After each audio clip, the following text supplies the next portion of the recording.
पाठ एका मोठ्याला नाही समजा ते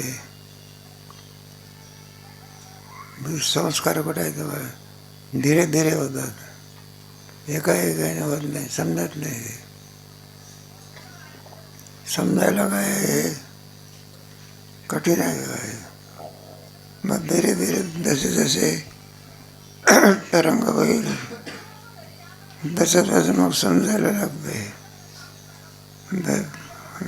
कठीण आहे. कीर्तन करायला सुद्धा कळत नसते अध्यास म्हणजे काय. ते अनायसे शिकायला मिळालं तुम्हाला. कुठं वेदांत सांगतात मला. 2-4 गोष्टी सांगायच्या आपल्या जय विठ्ठल.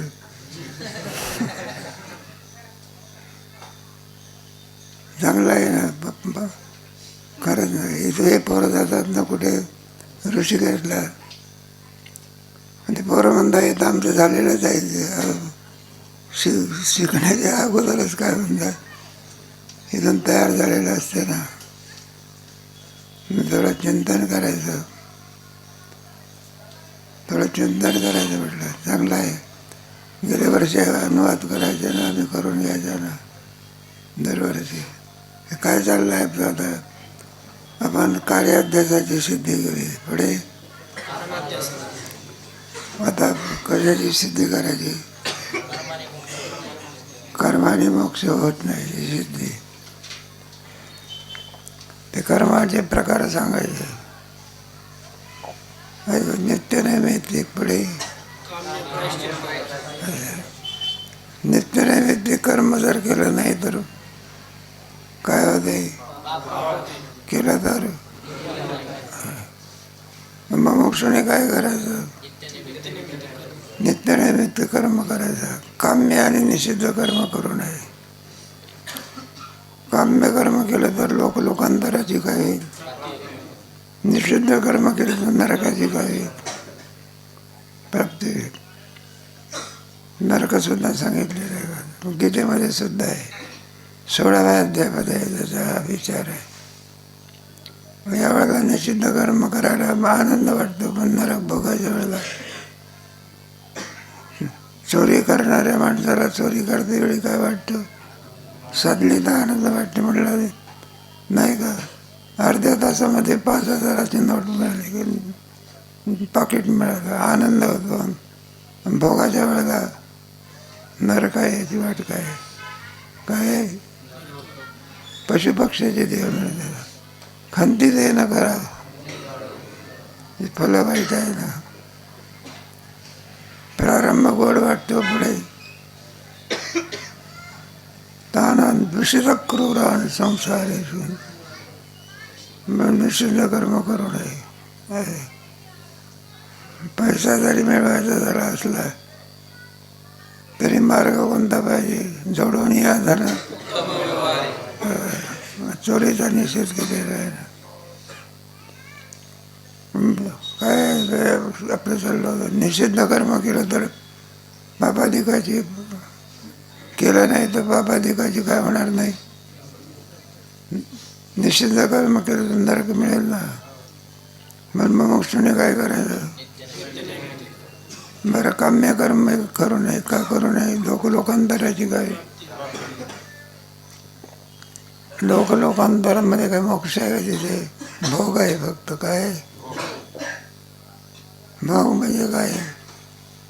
मोक्षाने काय करायचं. नित्य नैमित्तिक कर्म करायचं सांगितलं. पण तो नित्य नैमित्तिक कर्म केलं तरी काय होत नाही. पुण्य होत नाही. नाही केलं तर ते खंडन करायचं धीरे धीरे. संचित असतं ना. संचित कर्म कशाला म्हणतात. अनेक जन्माचा पाप पुण्याचा साठा असतो, त्याला काय म्हणायचं. मग त्याच्यातून जे भोगण्याकरता प्राप्त होत असतो त्याला प्रारब्ध म्हणायचं. मग संचितामधल्या पुण्याची काय करू नये. इच्छा करू नये. संचितातलं पाप शिल्लक राहिलं ना, साधारण प्राचित्यानं काय करायचं. म्हणजे संचित कर्म संपलं. प्रारब्ध भोगून काय करायचं? नित्य नैतिक कर्माला काही नाही, फल नाही. नाही केलं तर कर्माचा अभाव झाला म्हणजे मोक्ष. कशा जागा कर्मे जैवरावे तैतेसु, यालाच मोक्ष म्हणतात. मग कर्मानेच काय होतं? त्याला एक भविवाद म्हणतात. नित्यनैमित्तिक कर्म न करताना आणखी एक जन्म माणसाला प्राप्त होतो आणि सर्व भोग संपून जातं. त्याला म्हणतात कर्मवाद्याचा एक भावी वाद. आता आपल्याला कर्माची काय करायची? कर्माने मोक्ष होत नाही, ज्ञानानेच मोक्ष होतो हे सिद्ध करून दाखवायचं. आपलं काल झालं होतं की नित्यनैतिक कर्म केलं तर काय होत नाही, पुण्य होत नाही. नित्यनैमित्तिक कर्माला सुद्धा पुण्य हे काय फल आहे. स्वर्गाधिकाची काय होते? कोणा सांगितलेलं आहे? शंकराचार्य. वेदवचनाने सांगितलं. नाही तर वेदवचनं काय होतील? नित्यनैमित्तिक कर्माला काय आहे? फल आहे. नाही केलं तर काय होत नाही, बाबाजी म्हणतो. म्हटलं हे बरोबर नाही. अभाव कोणत्याही कार्याला उपादान कारण होत नाही. तुम्ही चोरीच केली नाही तर जेलमध्ये जाता का? अलीकडच्या काळात तर चोरी करून सुद्धा जेलमध्ये लोक होत नाही. वसिलेबाजी असले मग म्हणून कर्मच केलं नाही, काय केलं नाही, त्याच्यापासून भावरूप भाव उत्पन्न होत पेरलंच नाही पुढे. मग इतकीच आमची जमीन फार चांगली आहे म्हणलं का न पेरताना सुद्धा पीक देते. चांगली असो का माझा आता एक एक एक एक याचं खंडन करायचं. पण संचितामधलं जे पुण्य आहे त्याची इच्छा करू नये. आता सांगायचं इच्छेच्या अभावाने कर्माची निवृत्ती होत.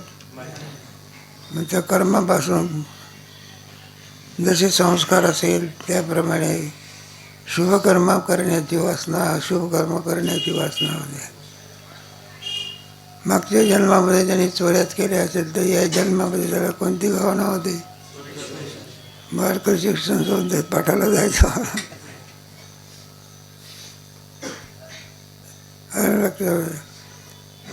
मग काय करायचं? शुभ संस्कार होत असेल तर वाढवायचे आणि अशुभ संस्कार असेल तर सत्समाधानाने काय करायचे? निवृत्त करायचे. शुभकर्म असेल तर, चांगल्या वासना असेल तर वाढवायचे. त्यांना चंदनाचं आंब्याचं झाड काय करायचं? वाढवायचं. आणि येड्या बाबळीचं का लागतं? शुभकर्म असेल तर वाढवायचं. ते सत्संगती नाही, अशुभ कर्म सत्संगती जरा नष्ट करायचं. काय काय इतक्या अंशामध्ये जीव काय आहे? बाकी अदृष्ट आहे ते भोगण्याकरता जीव काय नाही. ते भोगूनच काय करावं लागतं. लोक म्हणतात ना तो मनुष्य तर चांगला वागत होता, त्याला व्यसन नाही, अमकं नाही तमकं नाही. म्हटलं असा रोग त्याला का झाला? पूर्वजन्माचा फळ. ते काहीच लागत नसतं. ते पाहतो ना आपण व्यवहारामध्ये पुष्कळ पाहतो. ते काही नाही बाब. तेव्हा बघूनच काय केलं पाहिजे? अदृष्ट संपवून केलं पाहिजे. आणि मग दोन याच्यामध्ये स्वातंत्र्य आहे ना. कशात? कोणतं कर्म करायचं आणि कोणतं कर्म न करायचं. आपल्याला बाईने जेवायला वाढला, काय जेवायचं न काय न जेवायचं हे कोणाचं स्वातंत्र्य आहे? लोक त्यांना त्याच्यातलं ज्ञान कोणतरी मनुष्य आणि तुला तर काही म्हातारा मनुष्य म्हणा किंवा काही म्हणा, भाजीपेक्षा जेवण काय झालं जास्त झालं. रात्रीच्या प्रहरी संडास काय ठेवा लागला. हा म्हणलं तुमची एवढी फजिती कशामुळे झाली. ते म्हणलं त्या बाईने काय केलं, लाडू जास्त वाढले. आणि गुन्हाकडे कोणाकडे लावतो, बाईकडे. तिने जास्त काय केले, तिने जास्त वाढले, तू कशाला खाल्ले.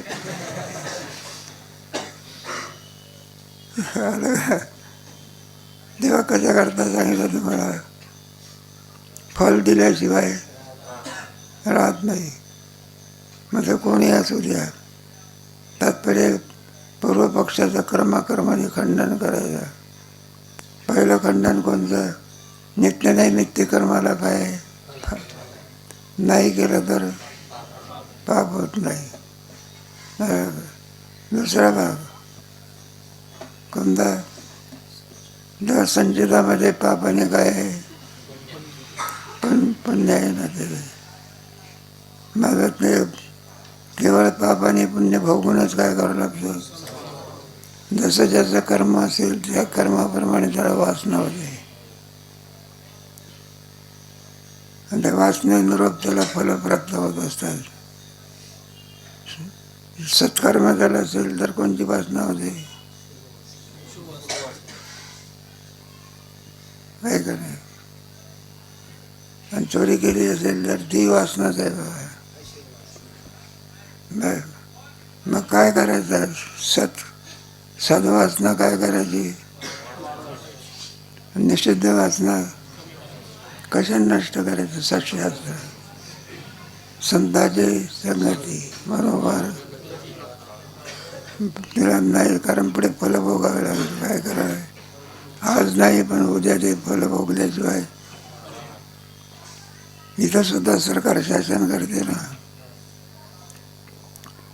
अरे एखाद्या माणसाने चोरी केली, गुन्हा सिद्ध झाला तर सरकार काय करते, शासन करते ना. कोणाच्या द्वारा, पोलिसाच्या द्वारा. अंकेला आपल्या जायला लागला होता, एक चोरही लागला होता, काय लागला होता. ज्ञानेश्वर महाराजांचे दर्शनाकरता चोरही लागला. एक चोराने पाहून ठेवलं, म्हणलं याच्या खिशात काय आहे, पाकिट आहे. मग त्याला काही दर्शनाला यायचं नाही, पण नाटक केलं. आणि त्याच्या पाठीमागे बरोबर दर्शनाकरता झालं. त्याची नजर चुकून काय केलं, त्याच्या पाकिट काय केलं, काढून घेतलं. ज्याचं पाकिट काढून घेतलं त्याचं लक्ष होतं, त्या झटकन त्याचा काय झाला. आणि त्याचं नाही का, मुद्देमालाचे चोर काय केला, मग कोणाच्या ताब्यात दिला. मग पोलीस काय करतो, त्याला सोडून देतो का. मग काय करतो, कुठे नेत असतो. मग राज्य शासन सुद्धा काय करते, शासन करते ना.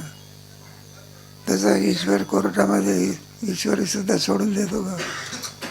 मग काय करतो, शासन करत असतो. म्हणून माणसाने निषिद्ध कर्म करू नये. काम्य कर्म केलं तर लोकांना जे काय होते, प्राप्ती होते. तात्पर्य कशा करता हे चाललंय. मग आपल्याला काय, जीवाचा कोणता स्वातंत्र्य आहे. वाईट वासना होत असेल तर त्याचा निषेध करायचा, काय करायचा. आणि चांगली वासना असेल तर वाढवायची.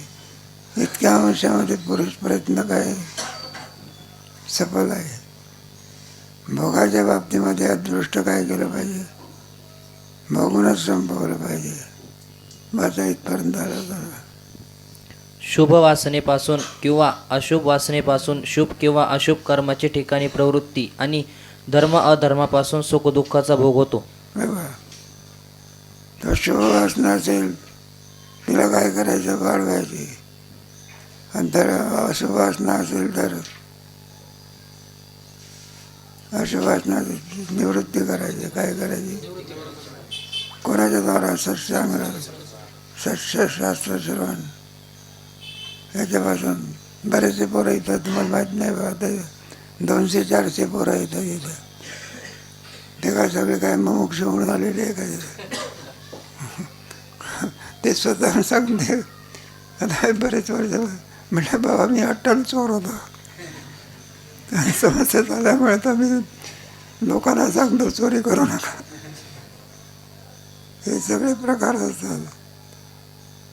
नाही काय काय काय बोलून ते शेतामध्ये काम करता करता कोणाचं कीर्तन ऐकलं की हे झालं.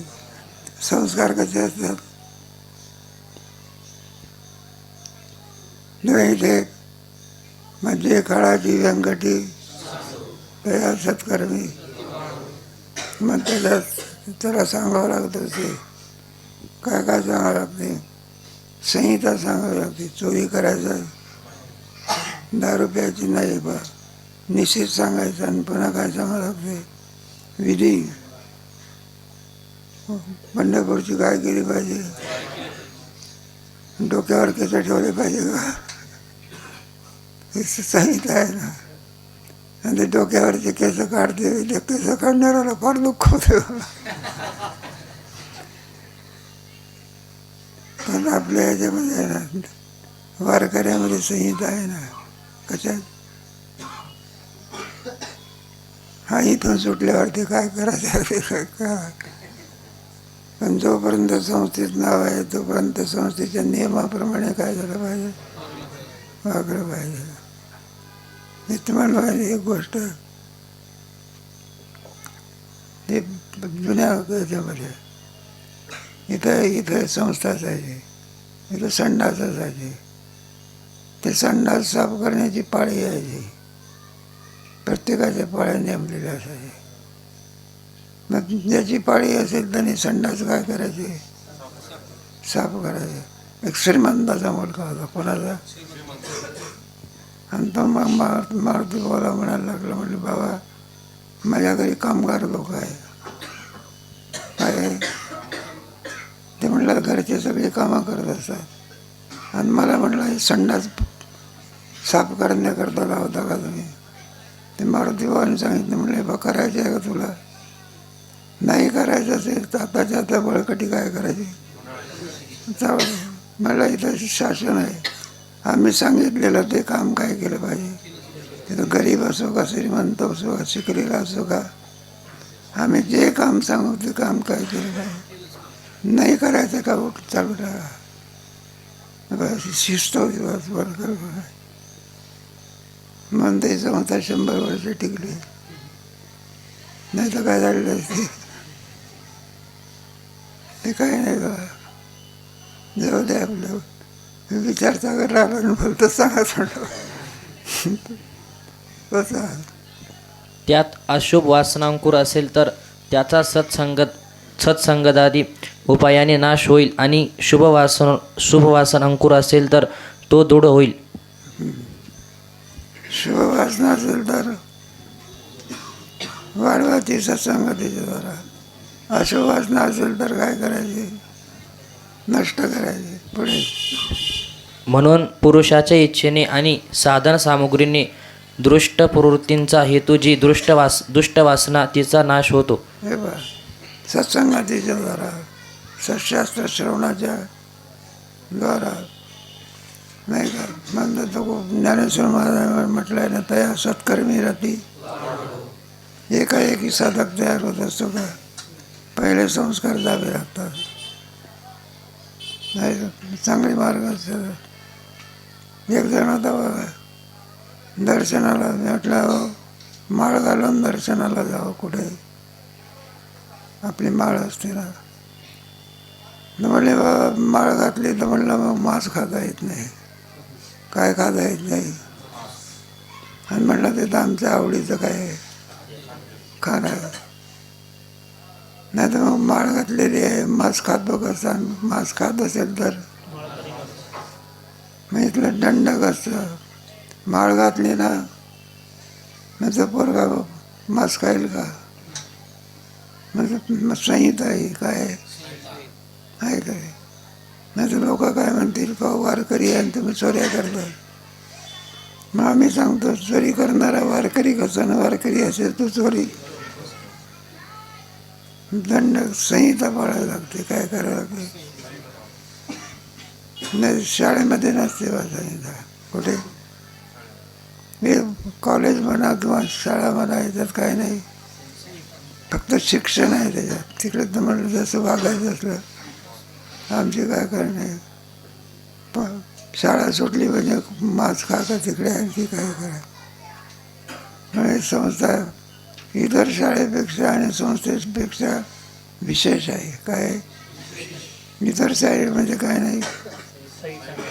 आणि आपल्या वारकरी शिक्षण संस्था गुरुकुलममध्ये काय असते संहिता असते.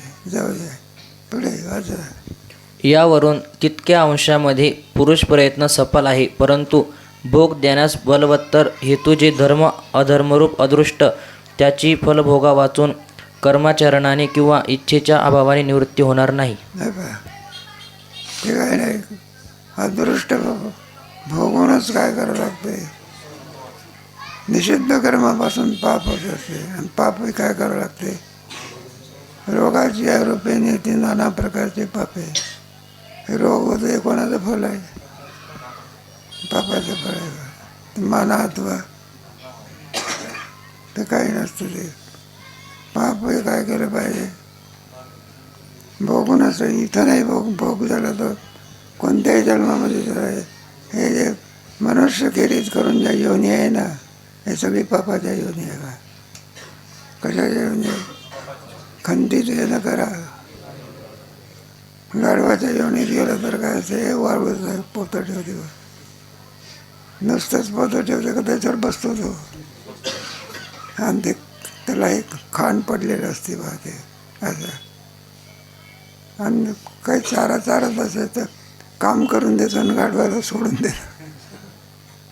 हे कशाचं फळ आहे. अतिपापाचं फळ आहे. फक्त पाप पुण्याचं फळ म्हणजे मनुष्य देहात आहे. बाकी सगळे कमी अवयवाचे देह आहे बा. बरं का बैलाला कुठं हात आणि पाय आहे का.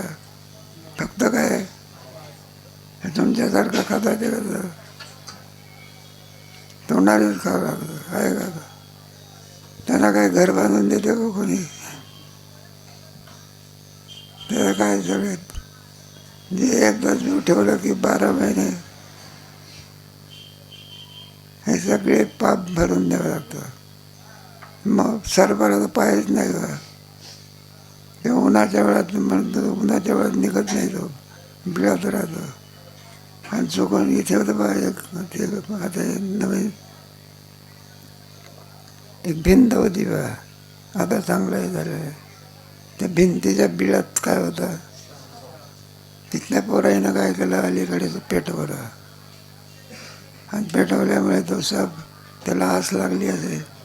आणि दुपारची वेळ होती 1:30-2 वाजताची. आणि कडक उन्हाळा. काय साप जोरात पळत गेला बा. कारण जमीन काय होती आणि त्याला काही पाय आहे का. मग तव्यावर हात ठेवला बा. भाजते तशी काय जोरात गेला बा. काय विचारू नका. नुसताच गेला की लोकांना दिसला हाणला. हे कशाचं फळ आहे. योनी आहे ना 16व्या अध्यायामध्ये आहे. कोणत्या अध्यायात. दुष्कर्म करणारे माणसं बरं का. सतीबाईला किंवा सत्पुरुषाला त्रास देणारी माणसं हे अशा योनीमध्ये घालतो. त्यांना विचारलं म्हटलं असा योनी का. म्हटलं चांगला देह तुम्हाला दिलेला होता. तुम्ही वाईट कर्म केलं. कोणतं केलं. मग तुमचा 16वा अध्याय आहे. तानान दूषित क्रूर शिपा मेदस्त्र पशुभा. माझ्या योनीमध्ये घालतं. जाऊ द्या कर्माचं चाललं आपलं. ते विचारसागर आहे ना. म्हणून जे अदृष्ट आहे पाप धर्म भोगूनच काय करावं लागते. तो काय नाही इंद्र असो का आणखी कोणी असो. इंद्र पडली बघे नारद चुकला चाळा. आता स्वर्ग सामान्य होता का इंद्र? स्वर्गाचा राजा, कुठला राजा? पण पाप केला ना, मग इंद्र पडली नव्हे. आणि या दुष्टाच्या संगतीने त्या अहिल्याला दगड होऊन पडाला. ही दुष्टाची संगती. म्हणून साधू संतांनी कोणाची संगती मागितली? देवा वसे चित्ती, नाही का? पैसा वसे चोरीचा ज्याच्या चित्ती त्याची घडावी. अलीकडे असाच वर्ग जास्त. हे बरं आहे, आळंदीसारखं क्षेत्र आहे, काय तुमचं चांगलं आहे, चांगले संस्कार आहे. दुसरीकडे काय आहे? लोकांना वाटत असते काय ज्ञानेश्वर महाराजांच्या किंवा ज्ञानवृक्षाला ज्वारीचं कणीस लावलं.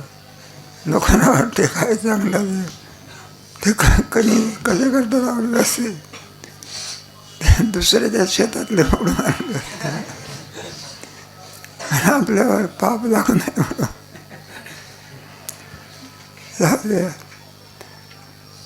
बरं आहे, आळंदीमध्ये क्षेत्र महिमा आहे, साधक वर्ग राहतो. दुसरीकडे काय आहे सगळं?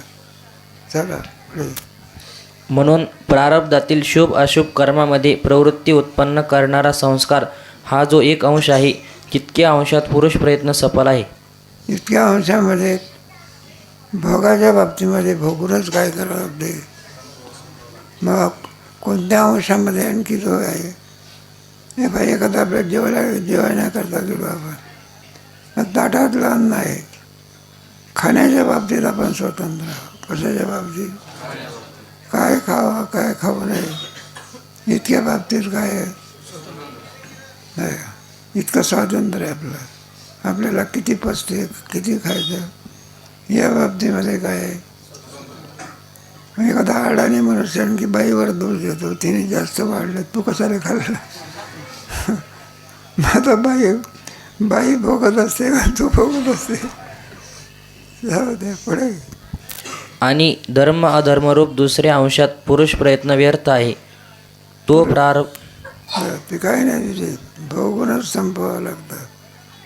फक्त शुभ अंशामध्ये मात्र स्वतंत्र आहे.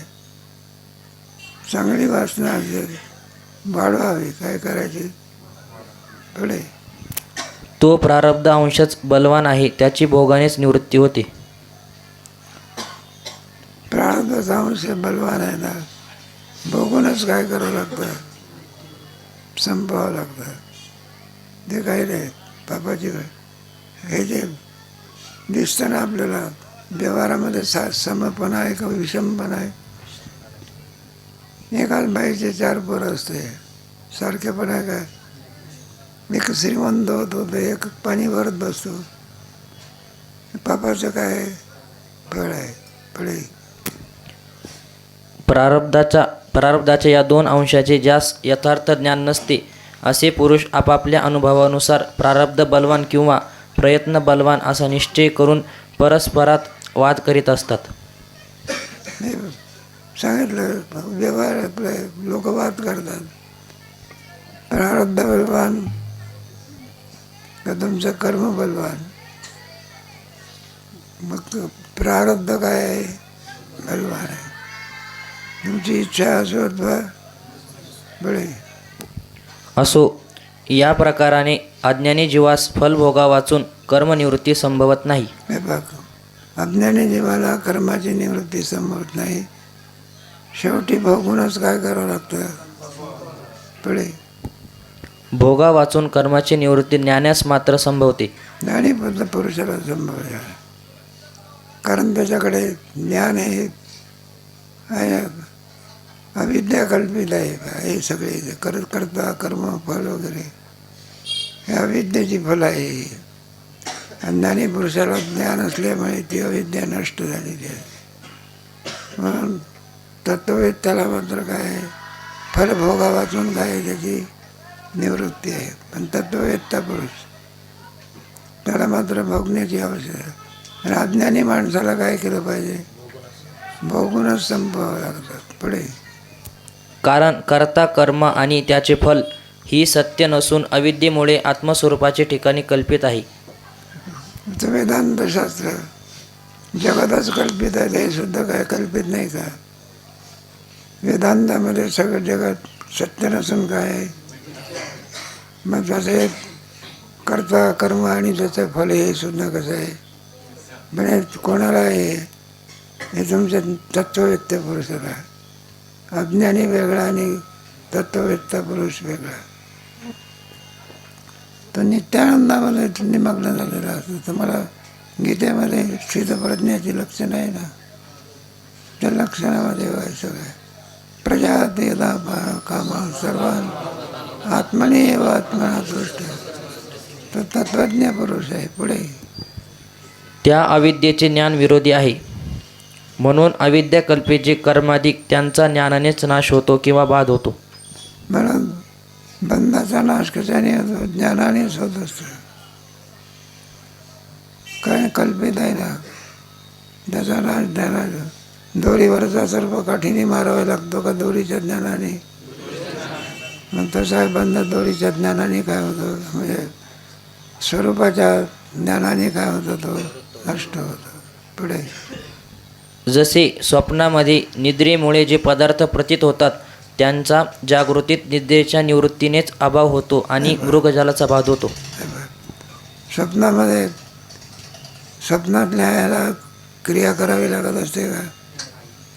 एका माणसाला होता ना, धोका पोरगा झोपलेला होता आणि झोपेतून उठला. इथंच आपला वरकटी बांधली. अरे काय झालं ना? म्हणला वाघ वाघ वाघ वाघ.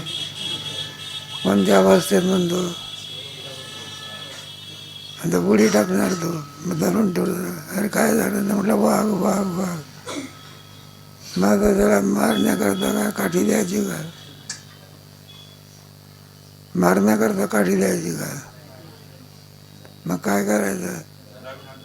मग त्याला जागा करायचा. काय करायचा? जागा होत नसेल तर थोपकाडात द्यायची. मग स्वप्नातून जागा झाल्यावर वाघ कुठं गेला? पिंजऱ्यात का? मग स्वप्नातल्या वाघाला निवृत्त करायचं असेल तर क्रिया करावी लागते का तर जागा करावं लागते? मग तसंच आहे. ज्ञानाने मनुष्य काय होतं? जागा होत असतो. जगजोगी जगजोगी. मग जागा झाल्यावर कुठे काय स्वप्नातला वाघ? पण हे तत्व येते पुरुषाला. हे अनिशा सर्वभूतानां पुढे तसे अविद्यारूप निद्रेने कर्ता कर्मफल याचाही ज्ञानरूप जागृतीत अविद्येच्या निवृत्तीने बाध होतो. हे बघा, अविद्या निवृत्ती झाली की सगळ्या त्रिपुटीचा बाध होत असतो. पुढे आत्मज्ञाना वाचून दुसऱ्या कोणत्याही उपायाने अविद्येची निवृत्ती होत नाही. हे बघा, त्याला एकच आहे. स्वप्नाची निवृत्ती करायची असली त्याला जागच केलं पाहिजे. कोणत्याच साधनाने स्वप्नाची निवृत्ती होऊ शकत नाही. त्याला एकच उपाय आहे. काय करणे? जागा करणे. पुढे आणि जर केवळ इच्छेच्या अभावानेच कर्मफल भोग होत नाही असे म्हटले तर ईश्वर संकल्प मिथ्या होईल. हे पहा, संकल्प कोणाचा आहे?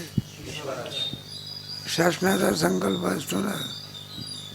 चोरी केली तर शासनाने दंड काय केला पाहिजे? किती श्रीमंत असू द्या, चोरी केली असेल तर एखाद्या माणसाने किती श्रीमंताचा पोरगा असू द्या, काय बलात्कार केला असेल तर मग ते काही नाही. मुख्यमंत्री सुद्धा काय होत नाही. जबरदस्त भोगूनच काय करावं लागते? संभवावं लागते. तिथे दुसरा पर्याय नाही. काय नाही. पुढे अज्ञानाच्या कर्माची फल भोगावाचो निवृत्ती नाही होऊ नये असा ईश्वर संकल्प आहे. कोणाचा आहे संकल्प? ईश्वर सामान्य आहे का असामान्य आहे? आहे का? ईश्वरा इतका समर्थ आहे का कोणी? आता हे तुमचे रस्ता जात असतो, मोठी मोठी घरं काय करतात, मग तिथे तुम्ही तक्रार करा की मास्टर प्लॅन नसतो काय ते काही नाही. बुलडोझर आणून काय करता? अहो म्हणलं तुम्ही बुलडोझर आणून आमचं घर पाडलं तुम्ही. ते म्हणायला लागले तूच पैसे दे की आम्हाला. कसे काय? पाडाचे पैसे. घर पडायचे काय लागले. मग शासनासमोर कोणाचं काही चालत पडेल. आणि तो ईश्वर सत्य संकल्प आहे असे शास्त्रामध्ये प्रसिद्ध आहे. ईश्वराचा संकल्प कसा आहे? तो असमर्थ आहे का समर्थ आहे? आहे का? ज्याने हे विश्व मग काय पडेल. म्हणून केवळ इच्छेच्या अभावाने पूर्वजन्मात केलेल्या काम्य कर्माचे फल होणार नाही हे बोलणे अत्यंत विरुद्ध आहे. म्हणजे काही नाही बघा, ते भोगूनच काय केलं पाहिजे. मी चोरी केली आहे म्हटलं फल भोगत नाही, जमत असतं का ते? ते पोलीस म्हणत असतो हात काय करा, पुढे करा. नाही म्हणलं मला क्षमा करा, क्षमा विमा काही नाही, हात काय करा, पुढे. शिवाय केवळ इच्छेच्या अभावानेच काम्य कर्माचे फल कोणास होत नाही असे मानले तर अशुभ कर्माचे दुःख फल कोणास होऊ नये. कारण निषिद्ध कर्माचे फल जे दुःख त्याची कोणासही इच्छा नाही. हे बाई इच्छा नसताना देखील भोगावं लागते ना. इच्छा असो अथवा पण ते काय नाही, दुःख काय करावं. दुःखाची कोणाला इच्छा आहे का? पण ते काय नाही बघा, तुमची इच्छा असो अथवा भोगूनच संपवावं लागतं पुढे. आणि दुःख तर होते म्हणून ज्ञाना वाचून दुसऱ्या कोणत्याही उपायाने कर्मफलाचा अभाव होत नाही. हे बघा, त्याला एकच मार्ग आहे. कोणता? ज्ञान. ज्ञान झालं की दोरीवरचा सर्प काय होतं? निवृत्त होतो. किती काठ्या आणल्या आणि काही जरी या केल्या तरी ज्ञानाशिवाय दुसरा काही नाही, नाही का? म्हणून झोपेतल्या अशुद्ध स्वप्नातल्या अवस्थेच्या ज्यातून त्याला जागाच करावा लागतो. काय करावं लागतं? ही भीती तुम्हाला कल्पना नाही बघा, ते वाईट आहे सुद्धा. स्वप्नातला सुद्धा वाघ धडधड करायला लावतो. कशातला? कारण प्राणीच तसा आहे तो. तो किती मोठा अलीकडे फार चालला आहे ना. आळंदी ते आले होते म्हणतात, सांगतो तो. कुठून कुठे ते काय नाही, त्याचं खाद्य असते. आळंदी ते आले होते म्हणतो. इकडे तर आपल्या बघायला लपायची जागा आहे.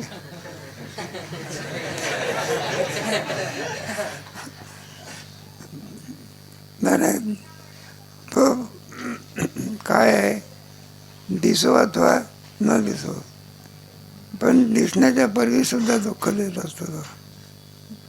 दिसेल का, दिसेल का, दिसेल का म्हणून छाती काय होत असते, धडधड. हे सुद्धा काय आहे, दिसला नाही तरी काय देतो दुःख, दिसला तरी पुढे. वेदांत मतात कर्म अनुष्ठानकाली निरीच्छ पुरुषाच्या कर्माचे फल त्यास होत नाही असे मानले आहे. ते बरोबर नाही आहे.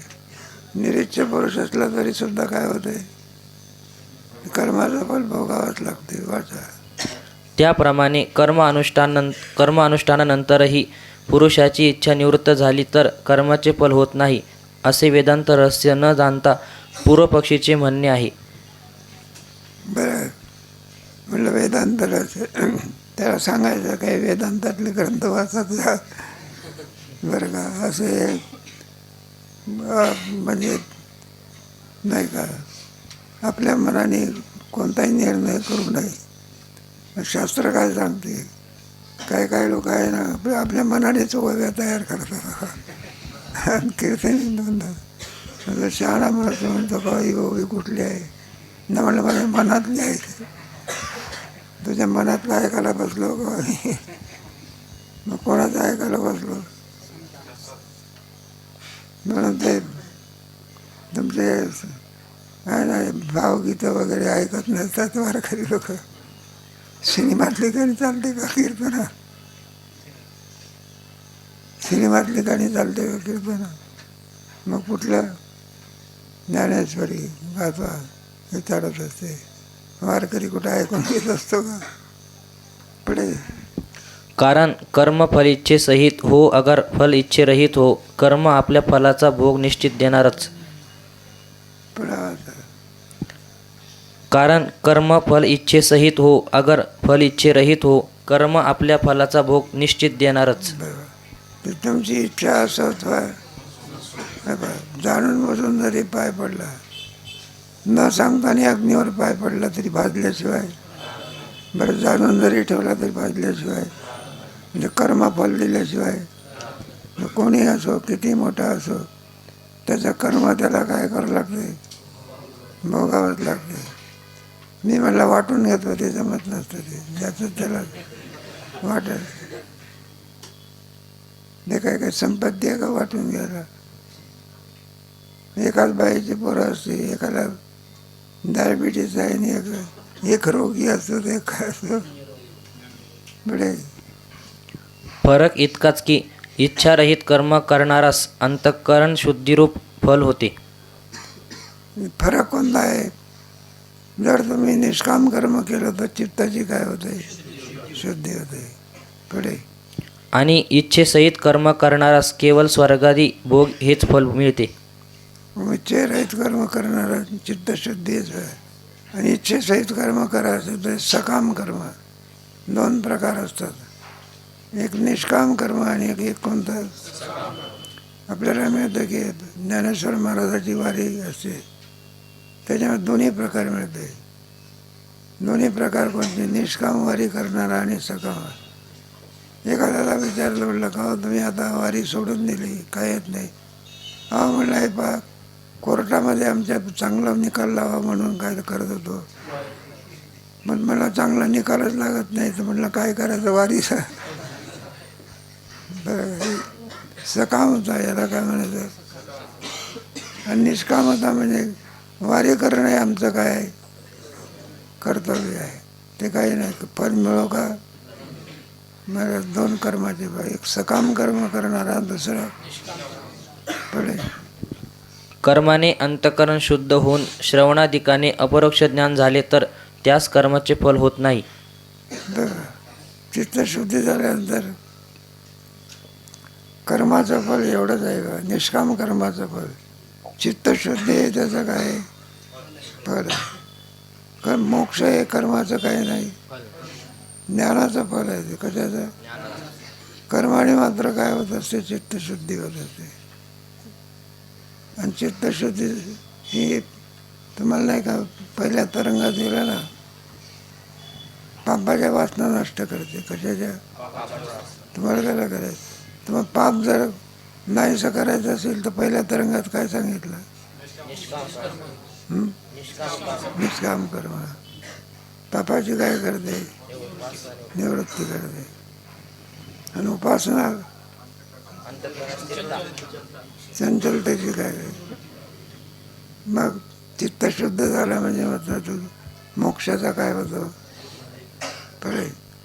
परंतु श्रवणाच्या अभावाने किंवा दुसऱ्या कोणत्याही कारणाने ब्रह्मात्मैक्य ज्ञान झाले नाही तर त्यास इच्छारहित कर्माचाही स्वर्गादी भोग अवश्य होतोच. नाही पहा, ते काही नाही पहा. कर्माचा भोग का, कर्माचा भोग तेव्हा संपत असतो ज्ञान झालं म्हणजे. स्वप्नातल्या कर्माचा भोग केव्हा संपतो? जागा झाला म्हणजे. मग स्वप्नातल्या दुःखाचा भोग काय झाला? संपला की. नाही काय चांगला आहे, मोक्ष ज्याची हिताचा आहे ना, याच्यामुळे मोक्षाच्यामध्ये परिवर्तन होते. काय होते? त्याच्याकरता ज्ञानाची म्हणतं नाही काय, अन्याय सरकारनं सांगितलं नाही, ते म्हटलं काही नाही, कोणताही पोरगं असो, ते अडाणी असो का कोणत्या याच्या जातीतला असो, शाळेत त्याला काय केलं पाहिजे? टाकलंच पाहिजे. म्हणजे चांगलं कोणत्याही जातीचं असे ना काय, ते सुद्धा कलेक्टर होते. मग काय होते? ज्ञान हे माणसाला, कोणत्याही माणसाला उच्च पदाला काय करते? प्राप्त करत असते. हातून होणारी क्रिया चांगली असते. पुढे हा वेदांताचा सिद्धांत आहे. पण हे स्वर्गादी भोग त्या निरीच्छ पुरुषास अवांतर फल आहे. स्वर्गादी भोग हे काय? आणि मोक्ष हे कोणतं फळ आहे? परमफल. मोक्षाची इच्छा नसेल तर स्वर्गाधिकाची काय होते? आहे का. स्वर्गाधिकाची प्राप्तीची इच्छा नसेल तर आहे का. सकाम कर्म आणि कोणतं निष्काम कर्माने मोक्षाची प्राप्ती, सकाम कर्माने पुढे. त्यास चित्तशुद्धी झालेलीच आहे. योग्य काली श्रवणादी घडून ज्ञानाद्वारा मोक्ष होईलच. येतावता अज्ञानास ज्ञाना वाचून दुसऱ्या कोणत्याही उपायाने कर्मफलभोगाची निवृत्ती होणार नाही. हे पहा, अज्ञानी माणसाला बरं कोणताही उपाय तुम्ही करा, कर्मफल भोगा वाचून त्याची निवृत्ती होऊ शकत ते काय नसतं. एखादा रोग असतो ना, किती औषध लावा, काही करा, अमुक करा, शेवटी भोगूनच काय करावं लागते ते काय नाही बा, दुसरा पर्याय नसतो. म्हणलं का एवढे डॉक्टर केले, उपाय केले, तरी सुद्धा गुण आला नाही, अजून त्याचा भोग काय करायचा आहे, संपाय. ज्या दिवशी भोग संपला त्याच दिवशी त्याला काय होत असते, डॉक्टरही म्हणतो आमच्या हातात नाही आहे, कोणाच्या हातात आहे, देवाच्या हातात आहे. औषध देणं आमचं काय आहे. मग त्याला हे येऊ का आणखी न येऊ हे कोणाच्या हाती, त्याच्या कर्मफलाच्या. एकच डॉक्टर असतो आणि दोन्ही रोगी असतात, एकाला फल मिळते, एकाला काय होत नाही, अजून एखादं प्रारब्ध भोगाचं काय संपाय हेच लावावं लागतं पुढे. आता प्रायश्चित्ताने संपूर्ण पापाचा नाश होतो हेही म्हणणे सिद्ध होत नाही. प्रायश्चित्ताने सर्व पापाचा नाश होतो हे म्हणणं सिद्ध आहे.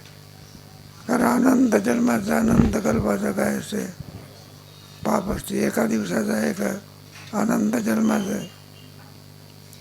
आणि केवळ एका याने प्रायश्चित्त कर्माने कुठे नाश होत असते करायचं. पण त्याचंही सुद्धा चित्तशुद्धीच फल सांगितलं आहे. चांगला विचार आहे. एका नाही का अनंत जन्माचं आणखी जे पाप आहे ते एका केवळ साधारण प्रायश्चित्ताने सुद्धा काय होऊ शकत नाही. कर्मवादीचं काय हे भक्तिशास्त्र नाही. भक्तिशास्त्रामध्ये मात्र अनंत जन्माच्या पापाचं काय होतं, म्हणजे कोणतं शास्त्र आहे, कर्माचं. ते कर्मामध्ये काही नाही पाहिजे, भोगूनच काय करावं लागतो. अधिक विचार आहे त्याचा विचार कधी करू.